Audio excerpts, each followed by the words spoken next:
وہ آدمی جس میں تنہائی میں اللہ کا ذکر کیا، اللہ کو یاد کرنے بیٹھ گیا، کوئی دیکھنے والا نہیں تھا، وہ تنہا تھا، حجرے میں تھا، اپنے بند کمرے میں تھا، اپنے رب کو یاد کیا۔ اللہ کی یاد کرتے کرتے اس کی آنکھوں سے آنسو ٹپکنے لگے، اس کی آنکھیں آنسوؤں کا خراج دینے لگی۔ تو میرے اور آپ کے آقا و مولا نے فرمایا کہ یہ آنسو اتنے قیمتی ہیں، ان آنسوؤں کے بدلے میں قیامت کے دن اسے عرش الہی کا سایہ نصیب ہوگا، عرش الہی کا سایہ اسے نصیب ہوگا ان آنسوؤں کے بدلے میں۔ رومی علیہ رحمہ فرماتے ہیں جہاں پانی گرتا ہے وہاں سبزہ اگتا ہے، جہاں آنسو گرتے ہیں وہاں رحمت اترتی ہے۔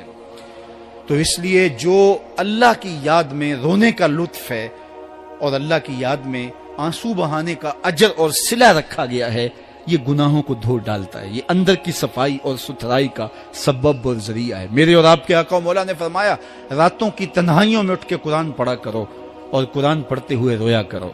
پھر فرمایا فَإِلَّمْ تَبْكُوا فَتَبَاكُوا، اگر رونا نہ آئے تو رونے کی کوشش کیا کرو۔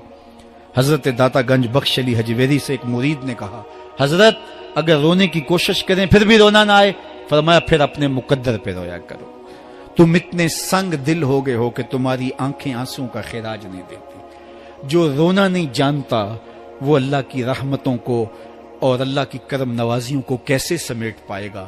بچہ روتا ہے تو ماں دودھ دیتی ہے، جب بندہ اللہ کے حضور الہاؤ زاری کرتا ہے، عجز کرتا ہے، انکساری کرتا ہے تو اللہ کی رحمتوں کو جوش آتا ہے اور اللہ تعالیٰ کی رحمتیں اس پہ برستی ہیں، اور اس کے نہ صرف گناہ معاف ہوتے ہیں بلکہ اللہ تعالیٰ اس کے گناہوں کو بدل کے نیکیوں میں تبدیل کر دیتا ہے۔ ایک فقیر تھا، ملنگ درویش، اللہ کا بندہ، اس کی عادت یہ تھی کہ اپنے ڈیرے پہ آنے والوں کو کھلاتا، ان کو پلاتا، ان کی ضروریات کا خیال رکھتا، لیکن ان کو مالی آسودگیاں نہیں تھی۔ ہوتا یہ تھا کہ بعض اوقات لوگ آتے تو ادھار لے کر کے وہ لوگوں کو کھلا دیتا۔ خیر چونکہ فقیر کا مزاج یہ ہوتا ہے کہ لوگ آئیں اس کے ڈیرے سے کھائیں، بابا بلے شاہ نے بھی کہا تھا نا، اٹ کھڑک کے دکڑ بجے تتا ہووے چلا، آن فقیر کھا کھا جاون راضی ہووے بلا۔ یہ فقیروں کا مزاج ہے، تو جو بھی آتا اس کے ڈیرے سے کھاتا اور وہ ادھار اٹھا اٹھا کے لوگوں کی ضروریات کو پورا کرتے رہتے۔ وقت آخر آ گیا، جن لوگوں نے ادھار دیا تھا وہ سارے تقاضا کرنے آ گئے۔ اب بابا جی کو کیا فکر لاحق ہے کہ یہ میرے مہمان اور میں ان کو کچھ پیش کرنے کی صلاحیت نہیں رکھتا۔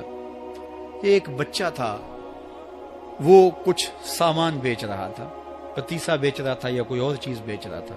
اس نے گلی سے گزرتے ہوئے آواز لگائی، خادم کو کہا سے بلا کے لاؤ، کہا تم بیچ رہے ہو تو میرے مہمانوں کو کھلا دو۔ بچہ بڑا خوش ہوا کہ میں سارا دن گلیوں میں گھوم کے یہ پتیسا بیچنا تھا، اب یہ ایک جگہ ہی سارا فروخت ہو گیا تو یہ تو موج لگ گئی، میں جلدی گھر چلا جاؤں گا، میری ماں خوش ہوگی۔ تو سارا ان مہمانوں کو کھلا دیا گیا اور اس کے بعد کہا بابا جی پیسے؟ کہا تم بیٹھ جاؤ، جب ان کو ملیں گے تو تجھے بھی مل جائیں گے۔ وہ بیٹھ گیا، 2 4 10 منٹ بیٹھا تو بچہ تھا، پھر کھڑا ہو گیا، بابا جی پیسے؟ کہا جب ان کو ملیں گے تو تجھے بھی مل جائیں گے۔ پھر آدھا گھنٹہ گزرا تو پھر اس نے کہا بابا جی پیسے؟ میری ماں میرا انتظار کر رہی ہے، ہمارے گھر کا چولہا اسی سے جلتا ہے، میں یہ پیسے لے کر جاؤں گا اور میری ماں کوئی ہنڈیا خریدے گی اور ہم شام کا گھر کا کوئی سلسلہ کریں گے۔ کہا بیٹا جب ان کو ملے گا تو تجھے بھی مل جائے گا۔ بچے نے رونا شروع کر دیا، یتیم بچہ تھا، اس کا سارا آسرا یہی تھا، اس نے رونا شروع کر دیا۔ جب بچہ رویا اللہ کی رحمت کو جوش آیا، کوئی مرید نذرانہ لے کے ان بزرگوں کے پاس آ گیا اور اشرفیوں کی بھری ہوئی تھیلی پیش کی۔ وہ اتنے پیسے تھے کہ اس بچے کو بھی دیے، جتنے لوگ آئے تھے سب کا قرض چکایا، کہا جاؤ گھروں کو۔ تو سب نے کہا بابا جی ہم صبح سے بیٹھے ہوئے تھے تو یہ نذرانہ دینے والا صبح سے نہیں آیا تو اب کیسے آ گیا؟ کہا صبح سے تمہارے اندر کوئی رونے والا نہیں تھا، ایک رونے والا آیا تو باقیوں کا بھی کام بن گیا۔ بعض اوقات کسی ایک شخص کی وجہ سے باقیوں کی خطائیں بھی معاف ہوتی ہیں۔ آج ہم اجتماعی طور پہ تا حد نظر اندر باہر اوپر نیچے اتنے لوگوں کے ہجوم میں اللہ کی بارگاہ سے یہ توقع رکھتے ہیں کہ مالک کتنے ہجوم میں کوئی ایک تو ہوگا جو تیرا لاڈلا ہوگا، کوئی ایک تو ہوگا جو تیرا بہت قریبی ہوگا، کوئی ایک تو ہوگا جس پہ تیری رحمتیں برسیں گی۔ تو مالک اس کے صدقے سے ہماری خطائیں بھی معاف کر دے، ہمارے گناہ بھی معاف کر دے۔ کوئی ایک رونے والی آنکھ مل گئی تو باقیوں کا بھی کام بن جائے گا. اٹھ فریدا ستیا تے میلا ویکھن جا, وت کوئی بخشیا مل جاوے تے تو ہی بخشیا جا. میرے مالک ہم سب کی خطائیں معاف کر دے, ہم سب سے درگزر فرما, اور ہم سب کے باطن کو ستھرائیاں دے دے, ہمارے اندر کو پاکیزگیاں دے دے.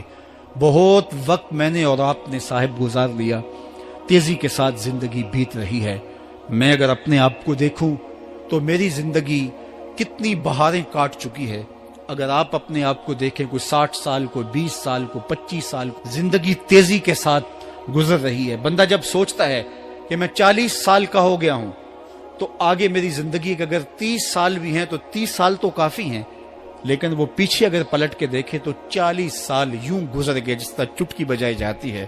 جب چٹکی بجانے کے وقت میں 40 سال گزر گئے محسوس ہوتے ہیں, تو جو باقی 30 سال اگر ہوئے بھی, وہ تو گمان ہے میرا, وہ تو گمان ہے آپ کا. ہمیں تو ایک سانس کا بھی نہیں پتا. پوچھا گیا زندگی اور موت کے بارے میں کیا خیال ہے, کہا فجر پڑی ہے, پتہ نہیں ظہر پڑھ سکیں گے یا کہ نہیں. کہا اتنی لمبی امیدیں لگائے بیٹھے ہو, کہا ظہر پڑی ہے, پتہ نہیں عصر پڑھنے کا موقع نصیب ہوتا ہے کہ نہیں. کہا یہ بھی طول عمل ہے. ایک بولا عصر پڑی ہے, پتہ نہیں مغرب پڑھ سکیں گے یا کہ نہیں. کسی نے کہا ایک رکعت پڑی ہے, پتہ نہیں دوسری رکعت بھی پڑھنا نصیب ہوتی ہے یا نہیں. کہا یہ سب تمہارے منہوں کی باتیں ہیں. میں تو کہتا ہوں ایک طرف سلام پھیرا ہے, پتہ نہیں دوسری طرف سلام بھی پھیر سکیں گے یا کہ نہیں. کیا موت اتنی قریب نہیں ہے؟ ہم نے اپنی آنکھوں کے سامنے لوگوں کو جدا ہوتے یوں نہیں دیکھا ہے. ہم کہتے ہیں اس کی خبر سنا رہے ہو موت کی, یہ تو میں نے ابھی سبزی والی دکان پہ دیکھا تھا. لیکن جب موت آتی ہے تو ایک لمحے کا تقدم اور تاخر نہیں ہوتا.